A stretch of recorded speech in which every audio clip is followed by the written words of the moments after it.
This is a training session regarding making adjustments in the inventory system. During normal operation, inventory levels are always increased through the entry of accounts payable invoices and relieved either through pick tickets or accounts receivable invoices. There may be times, however, when you are required to manually adjust the number of units stored in the inventory system. A few examples of this are when you first start using the inventory system and need to bring the levels up to current, or when you complete a physical count of your inventory and find discrepancies between the count and the computer data, or when you have excess quantities at the job site and wish to return them to inventory. For these types of circumstances, the system provides an adjustment program. To enter an adjustment, select Adjustments from the Inventory menu. This screen will appear. Here you can enter a batch of one or more adjustments and then prooflist and post your entries. Click the Add button, and this screen comes into view. First, enter a description of your adjustment. Next, specify whether this adjustment will add to or take away from inventory. Now enter the item ID for which the adjustment will be made. Now specify the location and area.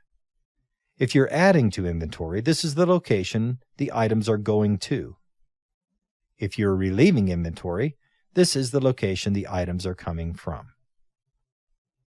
Next, specify the number of units. If you're adding to inventory, you may enter a value per unit to assign to the transaction. If you're relieving inventory, the system will take care of assigning that value at the time of posting. The value is retrieved in different ways depending on your method of storing inventory values, such as LIFO, FIFO, etc. Next, enter a transaction date. Now you're required to enter the offsetting side of the transaction.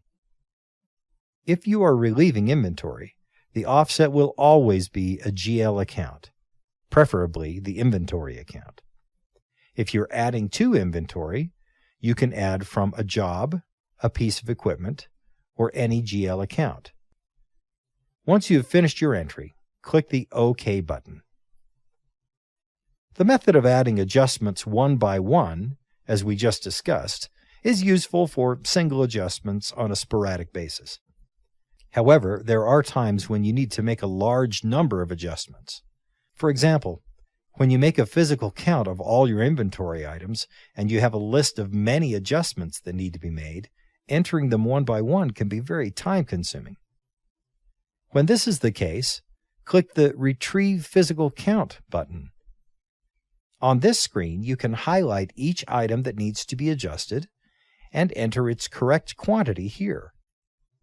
If you add a quantity for an item in a location where that item has never been stored before, the system will require you to enter a per unit value for the item.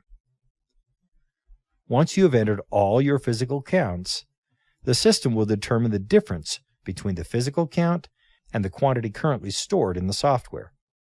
If there are discrepancies, the program automatically creates adjustments to make up the differences. The unposted adjustments are now displayed and can be prooflisted, edited, and posted. This concludes this training session regarding inventory adjustments.